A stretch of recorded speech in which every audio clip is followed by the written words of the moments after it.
Okay, so is this the last? Yeah, the yeah. last one? You're it. Bring us home. All right. And Cats the musical scared the shit out. It's nice. It scared the studios too. Trust me.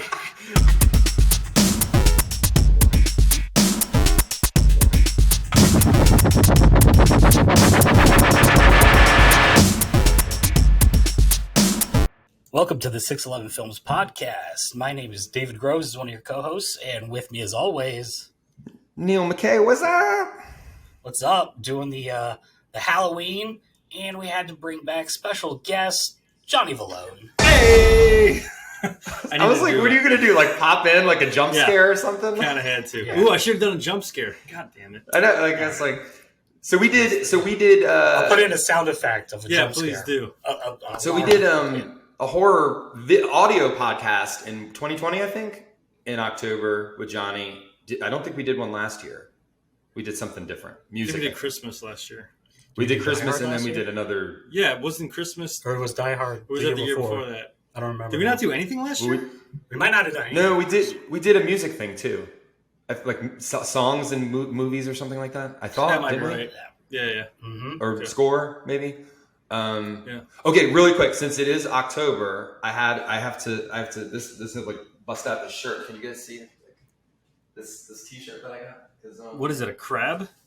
It's Peter Jackson's masterpiece, The Dead Alive. Oh, it's Dead Alive? Oh, There you go. yeah. Can you Nice. see the baby? Yeah, now I can see it. Yeah. Well, I had to bust that out for this podcast. Where did you get that? Is that like a weird, wacky store in Austin where you found that? Yes, yeah, all things weird in Austin. So, or not. That's not the name of the store, but it was that would be something a like good that. title. That would be a cool Where they, store. yeah, All things where they weird in just Austin. have, yeah, because they have like random wherever this brand is. I think you can get them online too. But anyway, Well, you inspired me. I wasn't going to say anything, but now I am. Since it's almost Christmas, look at the shirt I'm wearing. ho ho ho! Yeah. Because that's a movie that takes place during the I holidays. still have not worn Psycho's shirt on the pod. Well, maybe I will. You for should. a holiday podcast. I think I have. So Yeah, you have. I don't you know. have, Yeah, you have. Also, So, how bleak are we? We're all that's- wearing black shirts. Yeah. it's Well, I was it's Halloween. Yeah, it's Halloween. Come on. It's Halloween. Gotta be It's dark. October. Are you gonna walk us through, Dave, what we're doing? We're gonna talk about horror movies. So for this Halloween 611 podcast edition, we're doing our three. It's not really a top three. Like there's no specific order, but three movies over the last decade that have I've been saying frightened us, unnerved us. Because of our age, because of so many horror films we've seen, it's very hard these days to kind of really hit you, Yeah. to really scare you. And I don't mean just like the jump scares of a movie. I don't mean just like, if a movie was just really dark and kind of gross because it was just very gory. I mean something that you were like, you thought about it the next day, maybe the week after you saw it, like it really hit home for you as like, that was pretty damn scary. And we're doing, like I said, the last decade. So any movies that are from 2012 to now of 2022 is sort of where we kind of put things. Johnny wanted to do a veto where we would have 4 things prepared in case somebody said something, and then it was like, no, get that out of here. Go to the next one. Because he thought somebody was going to say Hereditary because he hates that movie. I hate her. We don't have it on our list, but I just thought it was kind of funny. 'Cause And we he's just made it up. I'm kidding. Also, I'm why do kidding. you want to He's so alienate hates anybody that that might be movie. listening that loves Hereditary? See, What I is don't- it about her? What is it about that movie that you hate so much? Just real quick. Then we'll move on. Oh man, I was in a good mood before we started this. All right. We'll move on. Go. I'll be honest. When I first saw it, though, I will say I thought it was the first half hour was really just kind of meandering. It felt like a family drama. I think it's the last half. And now that I've seen it a couple different times, there's a lot of different layers. Look, hey, all movies are subjective. Yeah. I'm sure he's got horror films that I were like, Yeah. So I can Yeah. understand that. It's just so funny no, how it's- somebody that came from Sundance and then made Midsommar and is now working with Joaquin Phoenix in a movie. It's like, I think he did have he might be polarizing, but I do think he has something going as a voice in modern horror. Ari Aster, the director. and Well, writer. admittedly, after seeing Hereditary, I did not see Midsommar, so I will have to So, go back. And see You're not missing out. That was anyway. That I think I And feel that's a like whole- you do yeah. about Hereditary on Midsommars. No, but I get it. It's also everything we're gonna do today is subjective. I'm not busting your chops about it. I just thought that was funny, like how much you hated that movie. You were like, we got to put in rules so that movie's not named. Yeah. It just felt. What he said at the beginning, and then for me, there was no payoff. There just was zero payoff. Like the end was just. It was. I had so many issues with it. I felt that way. At the end, I was kind of like, "Oh, it's that." Oh, yeah. But you dragged me through this whole like to go. Yeah. So these are our three. So Johnny, since you are our special guest, Yeah, I have to kind of backtrack on what you said and said about the jump scares, because jump scares is really what gets me. Like if you get me like ta ta ta, then you did a really really good job. Like honestly, the most jumpy scary I've been in the last 10 years, the first Conjuring, where I was, because I heard it was good and I eventually saw it and I jumped that entire movie. It's so well done. Obviously it's James Wan, so his mastermind. And I was really impressed with the special effects. And I even thought the second one and the third one were good, not as good as the first, but I think the whole franchise is well done. And I've noticed that I'm going to probably have more jump scares than anything through this conversation.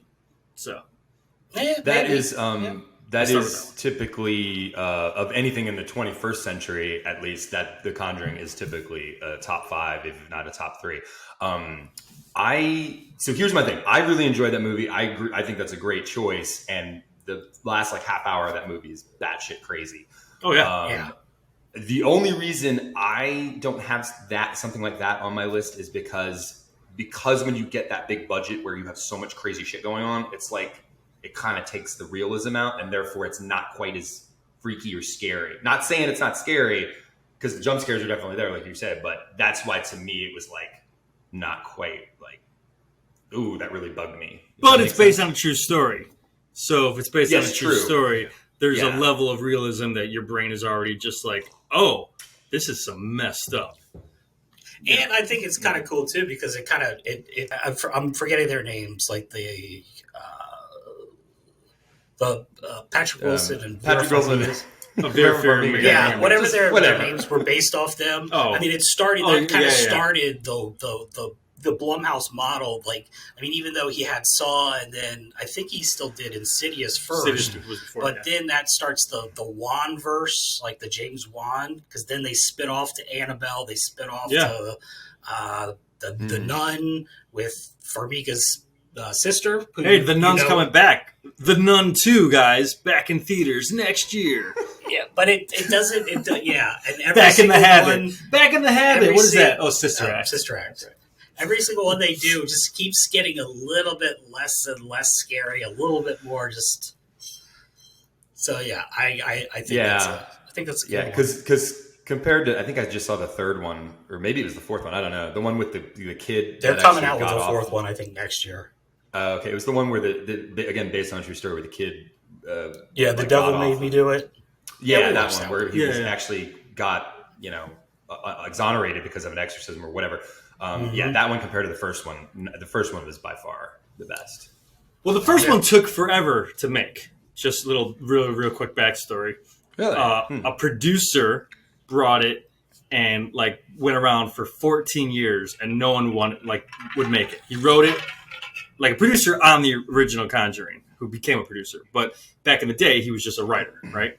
Then New Line picked it up, and after it went through 6 studios, had a bidding war for it. So it just became like this whole thing. It was almost like 20 years before that movie went from script to screen. Really? That's interesting. So that could have been made in the 90s had they got their shit together. Yeah. Well, the story's been around for a while. Oh, yeah, of course. Yeah, Oh, it's like the 70s. Ed and Eileen? Oh, Lorraine. No. Ed and Lorraine, something. Warren. The Warrens. That's Warren. it. Yeah, Warren. That's it. That's right. Yeah, there we go. That was going to drive me crazy not remembering their names. We could have just looked it up. I know. But yeah, that's a good one. That's a good start. There you go. All right. McKay, So am I going and then you're going?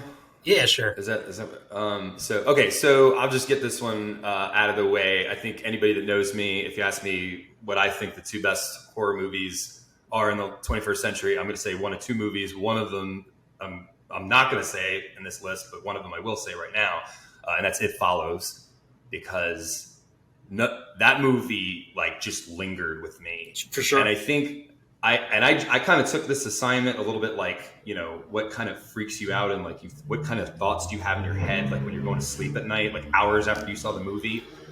And that's a movie where I'm just like, I'm just looking around and I'm like, I can just see things like creeping because it was so different in that it didn't rely on like jump scares and stuff. It was just this thing plodding So along. the exact opposite of Johnny. Right. Yeah, really, I guess so. But I mean, it still had jump scares. But so the scene that did it for me that I was just like, just very unnerving was when Jay gets the curse after she has sex and then she wakes up like tied up in this wheelchair. And the guy's like freaking out and he's like, do you see it? Do you see it? And then this thing is like crawling up this hill. And just that image in my head, I was like, oh no.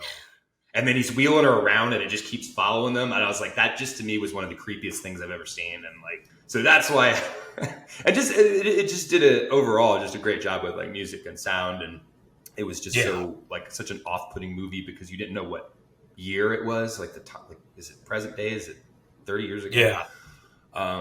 It does have that like weird production design of, they're in. Yeah. Well, I mean, I guess they're in. It is present day. It just kind of looks old because it's kind of the suburbs of Detroit that I guess haven't changed all that much. Yeah. Well, they did weird things with like they had like the kids had cell phones, but yet there were like rotary phones and like record players and just weird stuff that was like those don't go together. Like this is not the right time for those things to happen. Oh, that was probably intentional then. Yeah. Yeah. I think it was it's clearly fall because it's like leaves have fallen, but she's like in a bathing suit in a pool, and you're like, how is that happening? You know what I mean? Just things that are off kilter. Yeah. And they did a really good job with that, where you're just like, I don't know what's going on. I will say the last scene, the very, very last scene, that lingers. Yeah. Like, remember, like they're walking away, and there's someone right behind them, and you're like, oh, ugh. Then it ends. Yeah. And the other thing too is I saw this movie when like a while ago, like kind of when it first came out. So I didn't really. I mean, I think now it's almost like it's gone through memes and this and that. And it's like, and now everybody thinks of that old lady following her in the high school. But like, you know what I mean? So it's almost like it's not as scary because you kind of know. But like I went into it like not knowing anything. So like when I first saw that like parking, that underpass parking garage, whatever that was, I was just like, right. Yeah. And it's such a good, I would say this, like, it's such a cool, like, almost a high concept. It's so interesting how, sure. we went into, every 80s, 70s, more or less 80s slasher horror film, you have sex, you die. And they literally just said, let's flip this on its head and say you have to have sex or you die, which I think is kind of brilliant. I'm going to say the most recent thing we had actually just watched, a movie called Speak No Evil. I think that really. Have you seen this, Johnny? It's super good. Speaking of Evil, we just watched it last week. Yeah, we watched it last week. I just finished it about an hour ago. It's super good. We can speak on this. I liked it because it was, for something like that, it obviously did not sit on the jump scares. It did not live in just the gore. It does get gory at the end. Since it is so recent, I probably won't give away a ton of spoilers or anything like that. Yeah. I loved, and normally these kinds of movies make me very like, they're more cringe-inducing because I don't like watching things that are uncomfortable. Like I don't like Punk'd. I don't like, practical joke like things. I'm sorry, you don't like Dax Shepard? I don't. I love Dax Shepard. I think he's a great person. I just don't like. But when things are uncomfortable between people, it's just that to me makes me uncomfortable, and that's what this movie I think does to the max. And you don't have people that are in mass. It's just so. I think it's such an uncomfortable movie throughout the whole thing. Which means they nailed it. Is what you're saying? It's shot well. It's paced. I think it's still paced well. The gripes that I have read online are the fact that there is some I don't know. I feel like everybody online watches this kind of movie and all of a sudden they turn into Jason Bourne or Jack Bauer and they think why did they do anything? Why are they such pussies? And it's like they were this way the entire movie. Oh yeah, their personalities. And their personalities, Yeah. For a quick backstory, it's about two couples with small children. They meet on vacation for a summer, and one of the couples invites the other couple to hang out with them for a weekend at their home. And it just slowly dissolves into this really, really, like I said, uncomfortable thing where they're kind of taking over their lives. Nothing goes as planned. Nothing goes as planned as that goes. And then it goes really dark at the very end. So here's the thing with it though. So Dave told me about this. I didn't know anything about it other than, it sounds like it's like a gut punch at the end or something like that. So I watched the trailer and I'm like, oh, it's this. And then I watched the first 5 minutes of the movie and I'm like, oh, it's this. And I felt that way through at the end. And at the end, it was, and here's your spoiler alert, Funny Games. That's the movie. They just redid it, basically. That to me, they just made it more graphic and violent. But I'm like, I've already seen this movie before. What's funny? So that was my beef with it. So Michael Haneke's a German director. He did this movie in Germany, 1997, and then they wanted to do an American remake, and he said, only if I get to do it. So he basically did a shot-for-shot remake, but with Tim Roth and Naomi Watts, American cast. But it's basically the same movie. But it's different, and the characters are different. Things but the act structure, like what happens, how it leads into things, the awkwardness, the uncomfortableness, and then the violence that ensues, and the way it ends and the tone are like virtually identical. I'm not saying that Speak No Evil is a ripoff. I'm just saying I really felt like Funny Games the whole way through, and it was like it ended that way, and I was like, dude, you didn't. What's new about this? I've already seen this concept like years ago. So that was kind of my gripe with it. I think that they kind of enjoyed these people are actual sociopathic, psychopathic people. It reminds me, if I were to do a much more serious movie, like Shelby and James from Psychos would be these two people. Instead of that dark comedy thing, this is who they grow up to be, or this is what they are when they are actual, parents to a kid.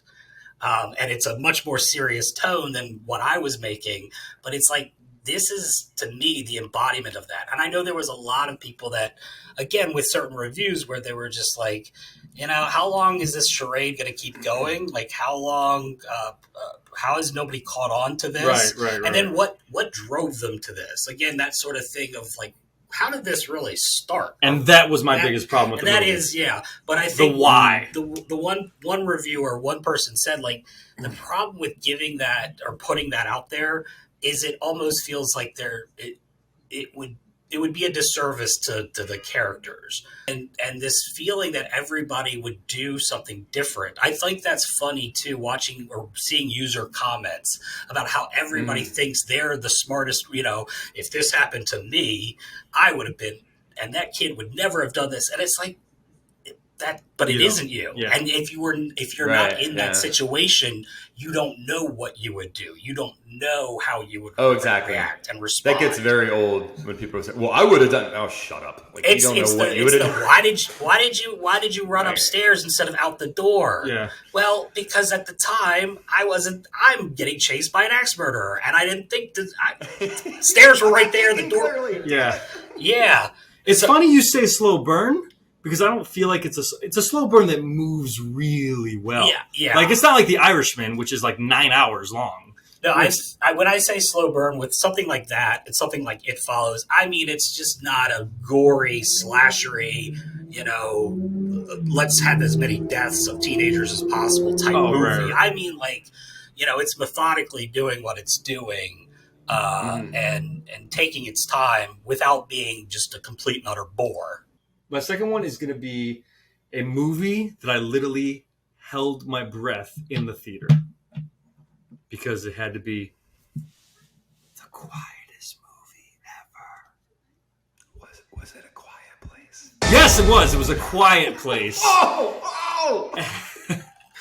And that's another great story because they pitched it and they shopped it around. Krasinski loved it, and his wife was like, "Do not put me in this movie." And then they read it on a plane together, and she's just like, "Put me in this movie." And then it went back to the studio, and it almost became a Cloverfield production. They were like, "This is going to be a Cloverfield. This will be the next Cloverfield." And Krasinski was adamant. He said, "Nope, I think this stands alone." So it was it made more money than The Conjuring, believe it or not, because it was. Oh, I can believe it. Yeah, not much. Yeah, more. It was a big movie when it came out. Yeah, yeah. And I saw it in the theaters actually. And I guess that would be a monster movie. I guess if you had to call it anything, because it's. Monster. I mean, it was good. It was So and I saw it in the theaters. Right, I went to the Alamo Draft House where you get food and stuff, and I'm eating a sandwich, and I'm just like, you can hear. Yeah, you can hear everybody eating. It probably. That's so annoying. It's like you just hear this chomping like throughout everybody's eating popcorn, crunching and shit.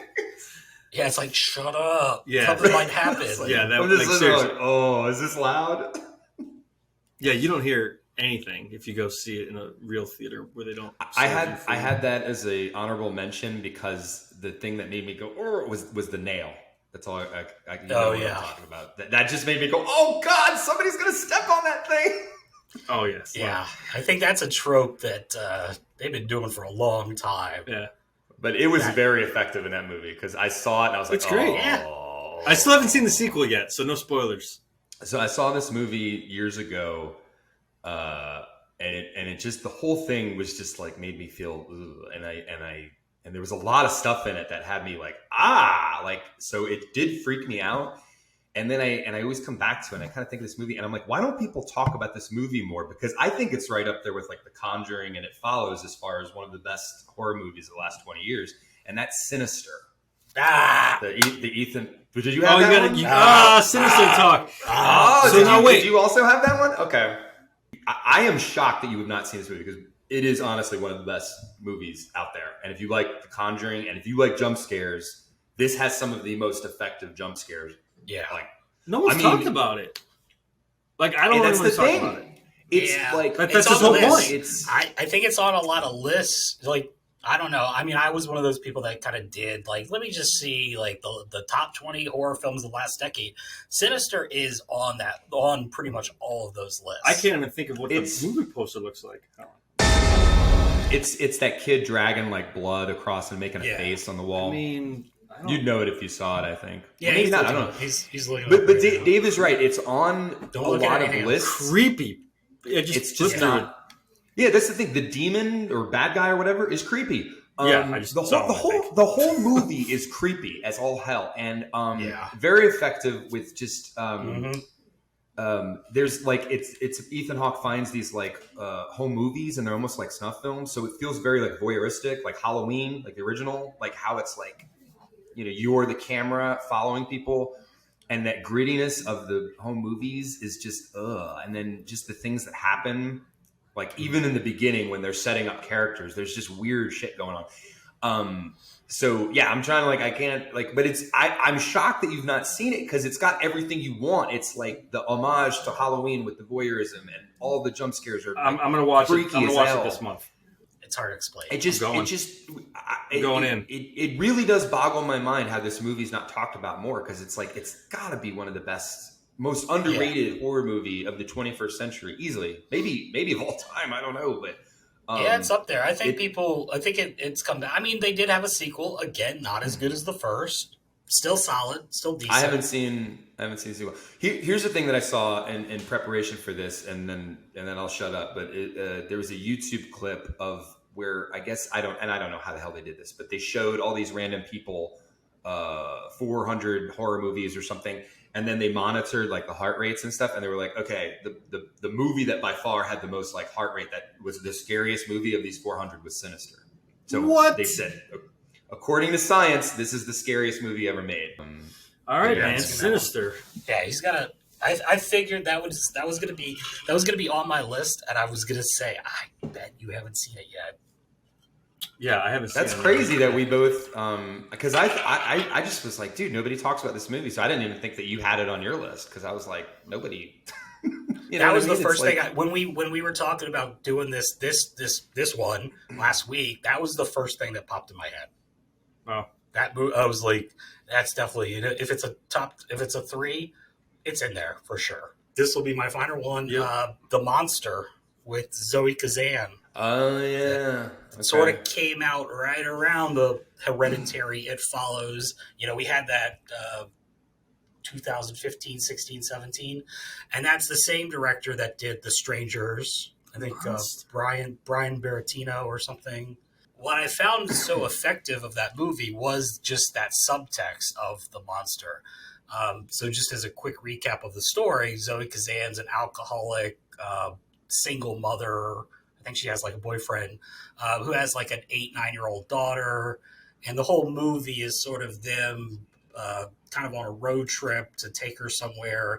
And it flashes back to just her being just an absolute nightmare of a mother. Like being a monstrous woman to her own daughter. And slowly but surely they get stuck on the road and something starts coming after them. And I just thought it was like really effective. I think the acting with the little girl and Zoe Kazan was just awesome. I think the style of the movie, like that kind of dark feeling, it's a dark movie and it's got that monster thing going where you don't really see it until sort of the very end, but it wasn't really the point. I think that it was one of the better horror films where a character actually has some kind of arc, has an actual thing going on. It's uncomfortable in a lot of places. It's not, it does have its jump scares here and there, but they're used very effectively. I just think I think the guy, Brian Bertino, the director and writer, is really good at kind of that moody kind of feeling and working with actors where it doesn't feel forced. It doesn't, I don't know. I really got involved with that movie, and it did. It was one of those that kind of stuck with me for like a day or two. Where it's like, wow. So it's a double meaning. There's a monster, and then she's also a monster. Yeah, right. It kind of has that subtext to it. The whole thing. Is this it? 5 youngsters find themselves up against the might of Dracula, the Mummy, the Gillman. And no, that's the Monster Squad. Oh, the Monster Squad. Okay, I'm sorry. It's another one of Dave's favorite movies from the 80s. That is. Hey, there's a YouTuber out there that's got his handle for YouTube is Wolfman's Got Nards. One of the great classic cinema Monster lines. Squad's fun. It's a fun. Yeah. It's a fun. Wolfman's Got Nards. My name is Horace. Remember that? Oh yeah. How do I remember that stuff? It's up in the rafters over there. It's up in the background. It's up in the DVD collection somewhere.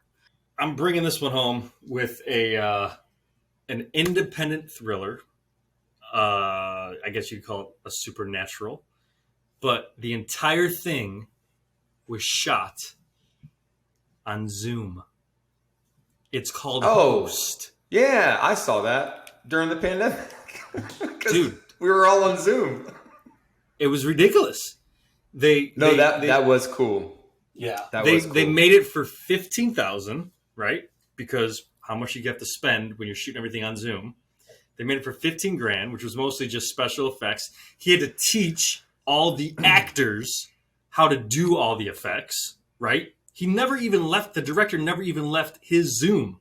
He taught everyone through Zoom. He directed through Zoom, and it went on to make $500,000. Like, Yeah. dude, Yeah. props. And I guess what I will say is I jumped and I jumped. At the end of that movie, I remember specifically, I was clutching a pillow nearby, and at the very end, I threw it. I literally, I couldn't find it for a while. I didn't know where it went, but It's not a big place. It was somewhere. it was over there somewhere. But I was just like, holy cow, I am so impressed.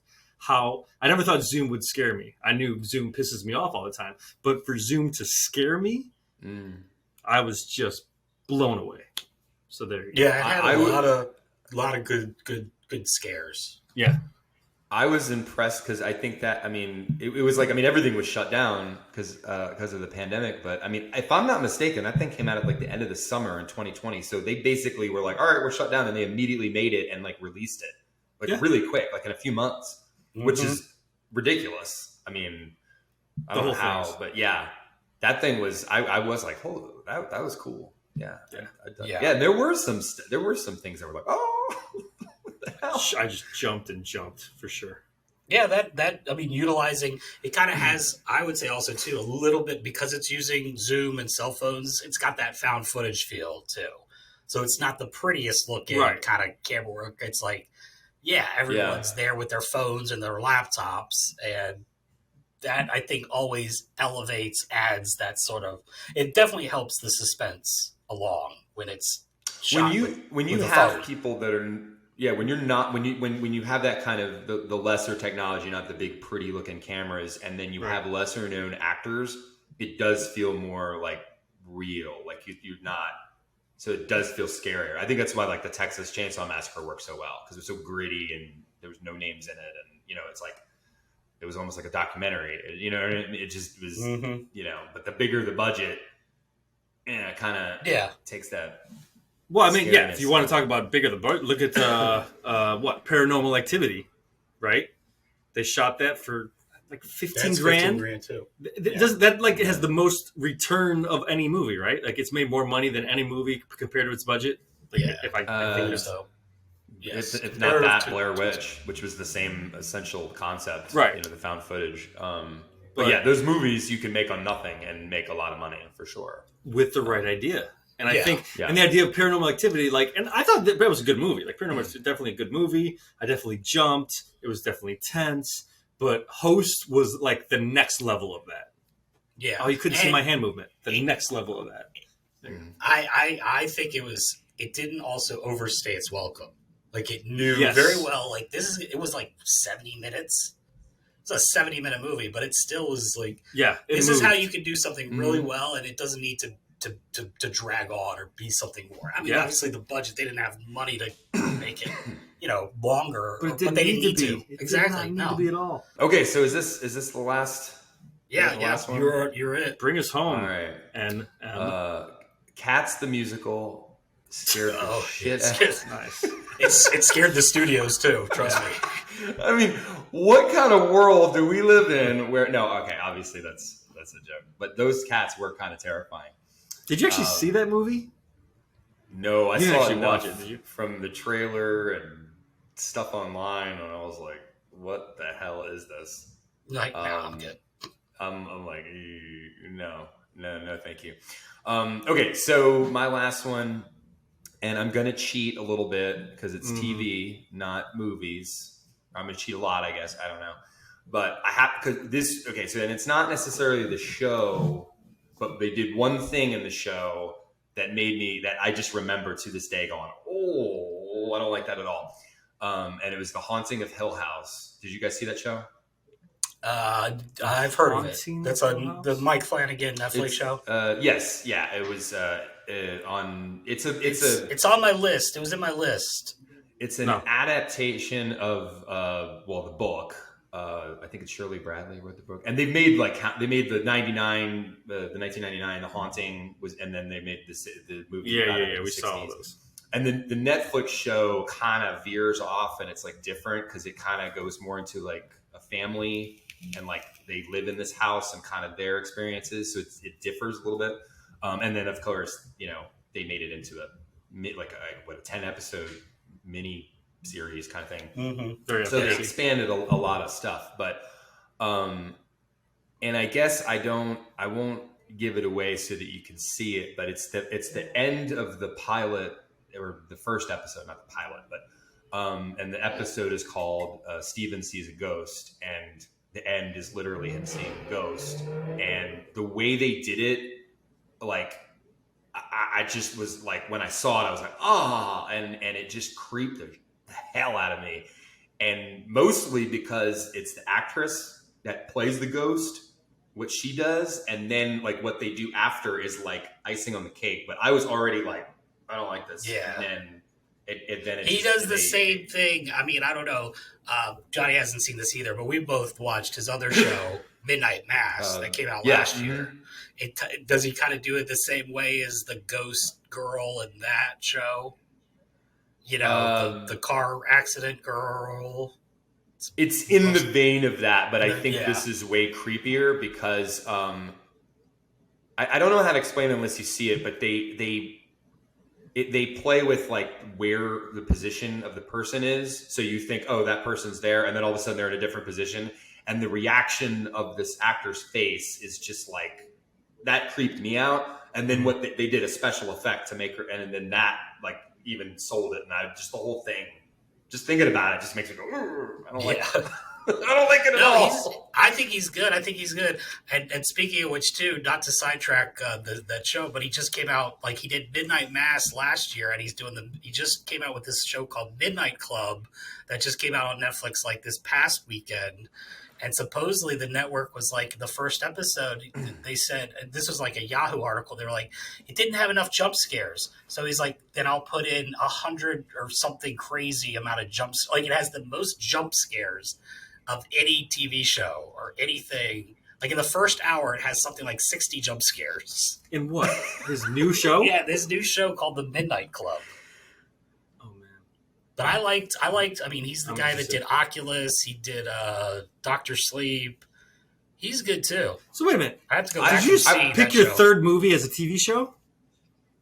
Yes. Well, yes, he's saying that episode, that show. So yeah, he's cheating. That's what he said. I know, but it just clicked right now. Like, you couldn't think of a third movie. Oh no, I could. But that particular scene I thought really creeped me out. Like, hairs on my more so than anything else.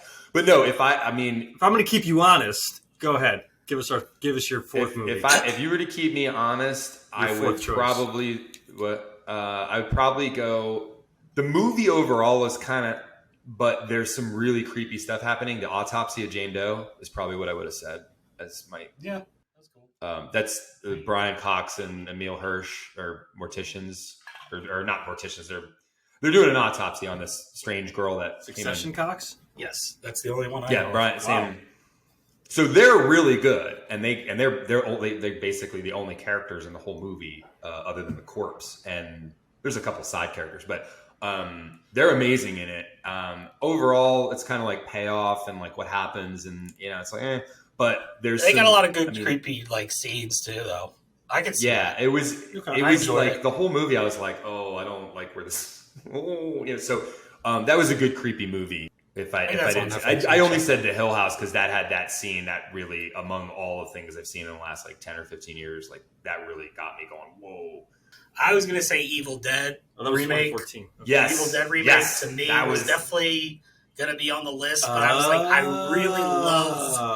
loved that movie as a horror film, and it does kind of freak me out, but I liked it because it was just so creepy and over the top, but it was a great horror film, but it wasn't something that really was like unnerving and just it was scary and had its moments, but it was just gross too. Here's a little interesting thing. I think that every single podcast or whatever we've done with Johnny, her name has come up and we can never remember it. This time I did my homework and in case Evil Dead came up. I know the girl in Evil Dead. Jane Levy? What's her name? Jane Yes, Levy. there. I swear because we were talking about like Don't Breathe and like and it's always with Johnny and the three of us are like, what the hell is her name? And then we have to like look it up. I don't know. I just feel like that's like an interesting tidbit that Jane Levy always comes up and we can never remember. Oh, he loves her in that singing show. That's right. That's how we came up last time. And then we were all sitting there like... Oh, I thought they were bringing it back for like a final 6 episodes. Wasn't Netflix going to just bring it back to finish it? No. Unless you know something I don't know. I don't know, maybe. All right, guys. This has been our 2022 horror edition, horrific Halloween, all that good stuff. All the good stuff. Thanks so much for listening. Thanks to Johnny for being on as special guest. Thank you, Neil McKay. We are out of here. See you on the flip side. Later. What do you guys do? That?